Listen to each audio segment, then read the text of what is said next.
I never imagined that something like this would happen to me. It all started innocently enough when my father remarried.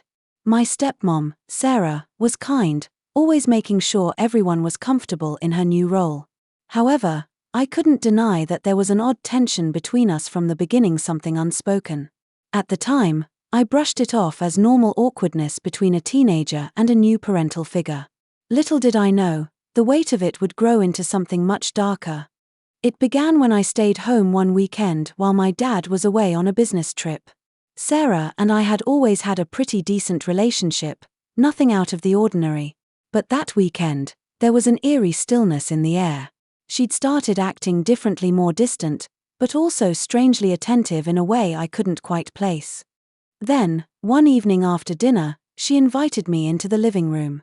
She looked at me, and for the first time, I saw vulnerability in her eyes. She asked me to keep a secret about the way she felt. Sarah admitted that she was going through a tough time emotionally. Her marriage, she said, felt distant.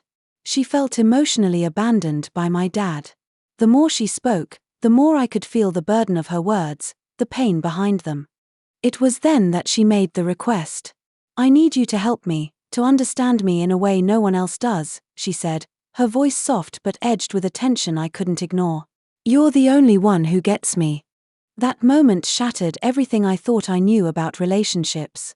I felt an odd mix of sympathy and discomfort. The truth was, I had always felt a connection with Sarah, but I never realized how complicated those feelings were until she laid her heart bare. What she suggested, what she asked for, was something I didn't understand at first. But the more I thought about it, the more confused I became. Was it really about emotional comfort? Or was there something more? I wrestled with the idea, the heavy burden of her words twisting in my mind, pulling me into a dangerous emotional space. I never gave in. I couldn't. But the guilt weighed on me in ways I didn't know how to express.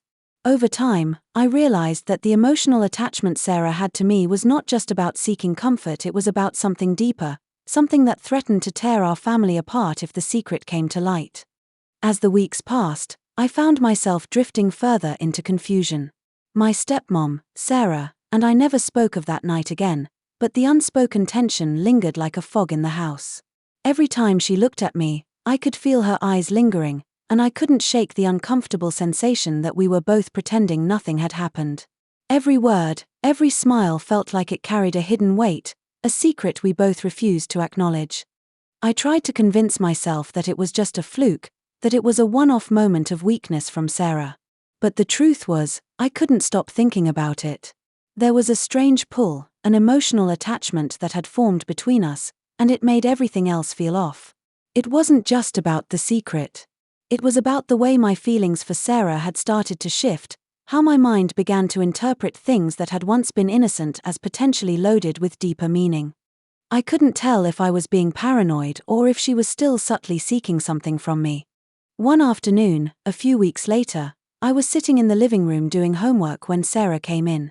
She didn't say anything at first, just stood by the door and watched me for a moment. Her gaze was piercing, like she was assessing me, trying to figure out if I knew how much she was struggling internally. I looked up and met her eyes, feeling a lump form in my throat. "I've been thinking a lot," she said, her voice soft but tinged with vulnerability. "About what happened. About everything." My heart began to race. I wasn't sure what she was referring to. Was she talking about the night she confessed?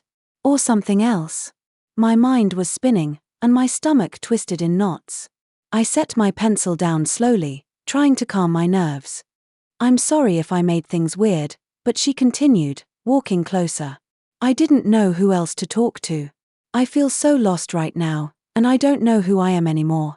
I don't know how to fix this mess of emotions I've been carrying. You're the only one who's seen the real me. My marriage, with your dad, it's not what it seems. I've been trying to keep it together, but I just can't anymore." She paused, as if searching for the right words, but there was a rawness to her voice that made my heart ache. For a moment, I felt a deep sense of empathy for her. I knew she was struggling emotionally, but something about this conversation felt different. It was as if her walls were coming down, and she was revealing parts of herself I had never seen before. I swallowed hard, my voice barely a whisper. What are you trying to say, Sarah? She took another step closer, now just a few feet away. I could smell her perfume, faint but comforting, and it made everything even more confusing. I don't know what I want anymore, she said, her words coming out in a near desperate tone. I've been so focused on keeping up appearances, on trying to make everything look perfect for your dad. But I don't know who I am when I'm not pretending. And you're the only one who seems to understand me, who listens. I don't know how to explain it, but I think I'm starting to rely on you in a way I never intended. I stood up abruptly, feeling my heart pound in my chest. I wanted to tell her to stop, to step away from me. But the words wouldn't come. Part of me felt sorry for her, trapped in a marriage that seemed to suffocate her. But another part of me, a part that was scared and deeply unsettled, wanted to run. What she was asking, no, what she was implying was crossing a line I wasn't sure we could come back from. This wasn't just about her emotional need for attention anymore, it was about something more dangerous. I can't be that person for you, I said finally, my voice shaky. I'm not the person you need. You're my stepmom, Sarah. This isn't right. She looked down at her hands, nodding slowly, as though she already knew what I would say. There was a quiet, aching sadness in her expression. I know, she whispered. I know. I just didn't know who else to turn to. Sometimes, I feel like I'm drowning, and I don't know how to fix it. The silence between us stretched on, heavy and uncomfortable. I could feel the weight of her emotions pressing down on me, but I also knew I couldn't let myself get pulled into this web any further. It wasn't just my own moral compass that told me this was wrong, it was the realization that if I allowed myself to get too close, I would lose myself in the process. The line between helping and enabling was too thin, and I was afraid I had already crossed it. I'm really sorry, Sarah, I said softly. I think you need to talk to someone who can actually help you. Someone who can help you figure out what you need in your life. I'm not the right person for this. She didn't say anything more after that. Instead, she gave me a sad, almost defeated smile, and turned to leave the room. I watched her walk away, my heart heavy with guilt. I wasn't sure if I had made the right decision, but I knew it was the only one I could make. The emotional weight of everything was too much for me to carry alone. As Sarah walked out of the room, I realized that the most painful part of this situation wasn't just the secret that hung between us.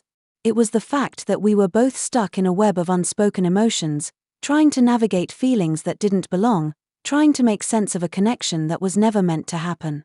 And I knew, deep down, that I couldn't undo the damage done no matter how much I wished I could. In the days that followed, things felt different.